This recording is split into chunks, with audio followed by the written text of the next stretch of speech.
Mic on. धन्यवाद भाई, धन्यवाद सर, आपने मेरे को बोलने का अवसर दिया। मैं ज्यादा रेपिटेशन ना करते हुए सीधा बिल का विरोध करने के लिए खड़ा हुआ हूं। मैंने आज देश के गृह मंत्री का अच्छे तरीके से भाषण सुना और उन्होंने बार बार एक ही बार को 2-3 बातों को ज्यादा जोर दिया। एक तो उन्होंने कहा कि विरोधी दल भ्रम फैला रहे हैं, मुसलमानों के बीच डर फैला रहे हैं। ये हमने फैलाया हुआ डर नहीं है। जब देश के मुसलमान को लगा कि देश में बीजेपी में 240 संसदों में एक भी मुसलमान सांसद नहीं है, हमारे लिए जगह नहीं है, तो वो डरने लगा। जब आपने कब्रिस्तान की बात की, आपने शमशान घाट की बात की, तो वो डरने लगा। जब गोधरा हुआ, जब मुजफ्फरनगर हुआ, जब दिल्ली हुआ, जब हरियाणा मेवात में दंगे हुए, तो देश का मुसलमान डरने लगा। और फिर क्या कहा गृह मंत्री साहब ने? आज गृह मंत्री साहब ने कहा कि 2013 का बिल अगर नहीं आता, यूपीए नहीं लेकर आती, तो आज इस बिल की जरूरत नहीं थी। क्यों बिल लाए? क्योंकि आपको पता चल गया कि देश का मुसलमान हमारा साथ नहीं दे रहा। हमने हथकंडे अपना लिए, हमने आरएसएस की नीति अपना ली, हमने डंडा अपना लिया, दंगे हो गए, लेकिन मुसलमान हमारे साथ आने के लिए तैयार नहीं है। फिर आपको पता चला, आपने एक और आंकड़ा दिया, आपने कहा 1913 से 2013 तक केवल 18 लाख मुसलमानों का जमीन था और 2013 से अब तक 21 लाख और हो गया, यानी कि 39 लाख टोटल जमीन हो गया। तो आपको किसी ने समझाया मुसलमान को अगर आपके बस में करना है, ये आरएसएस की नीति नहीं अपनाएगा जितनी देर आप इनकी सास प्रणाली बंद नहीं करोगे, अगर वक्फ बोर्ड नहीं छीनोगे, अगर जमीनें नहीं छीनोगे, तब तक मुसलमान आपके सामने झुकने वाला नहीं है। जैसा आपने पंजाब में करने की कोशिश की, किसान झुका नहीं, पंजाब के लोग नहीं झुके, सिख नहीं झुके, तो आपने एमएसपी का झगड़ा आज तक डाला हुआ है कि किसान की सास प्रणाली बंद कर दो तो पंजाब अपने आप झुक जाएगा। आर्थिक जब झुक जाएगा तो हमारी ईन मान लेगा और हमारे साथ आ जाएगा।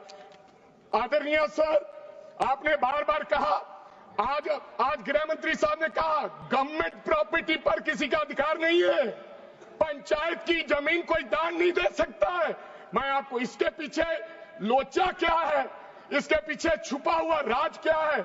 1947 में जब बंटवारा हुआ था, 47 से लेकर 1954 तक सारी प्रॉपर्टी गवर्नमेंट के नाम हो गई थी। उसके बाद 1954 में एक्ट बना, तो वो एक्ट में सर्वे हुआ 1961 टू 1970। सर्वे किसने किया? कलेक्टर ने। अगर पंजाब की, हरियाणा की, हिमाचल की बात करूं तो डिविजनल कमिश्नर अंबाला बैठते थे, उन्होंने सर्वे किया, तहसीलदारों ने सर्वे किया, तो वक्फ बोर्ड को यह जमीन देने का काम किया। अब क्या हो गया? जैसे राहुल गांधी कर्नाटक में भाषण देते हैं, गुजरात में मुकदमा दर्ज होता है, सजा हो गई।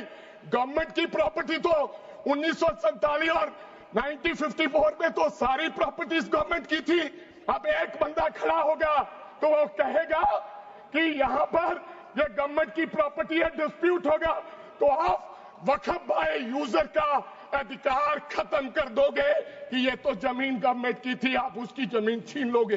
फिर आपने कहा लिमिटेशन एक्ट की बात कर रहे हैं आप, और किसी धार्मिक स्थानों पर तो लिमिटेशन एक्ट लागू नहीं होता, इनके ऊपर क्यों? आप जानबूझकर इनको अपनी लात के नीचे से दबाना चाहते हो, इनकी छाती पर चढ़ना चाहते हो, जानबूझ के मुसलमान को मारना चाहते हो, जानबूझ के इस देश में मिनॉरिटीज को खत्म करना चाहते हो। ये पहला हमला मुसलमान जानबूझ के मारना चाहते हैं मुसलमान को, हो गया, फिर और लोगों पे होगा। और लास्ट आपने कहा प्रैक्टिसिंग मुस्लिम, एक आपने और कंडीशन लगा दी। लास्ट कि 5 साल प्रैक्टिस मुस्लिम होना चाहिए, वो दान दे सकता है। मैं सरदार हूं और ऐसी कई उदाहरणें हैं पंजाब के अंदर। अगर किसी मुस्लिम के पास कब्रिस्तान नहीं था तो सरदारों ने अपनी जमीन देके कब्रिस्तान बनाए। ये कौन सा अधिकार है कि मैं किसी को चीज दान देना चाहता हूं? और इसको कौन बताएगा? रिजू साहब ये बताएंगे कि ये प्रैक्टिसिंग मुस्लिम है या नहीं है? ये सरासर अन्याय है। कल को श्रोमणी गुरुद्वारा प्रबंधक कमेटी 1925 का सिखों का जो एक्ट है, आप उसमें भी संशोधन करेंगे। आपको लगता है पहले मुस्लिम मारेंगे, फिर सिख मारेंगे, फिर क्रिश्चियन मारेंगे? ये आपकी सोच है और मैं बिल का विरोध करता हूं। This all words should be deleted from the record.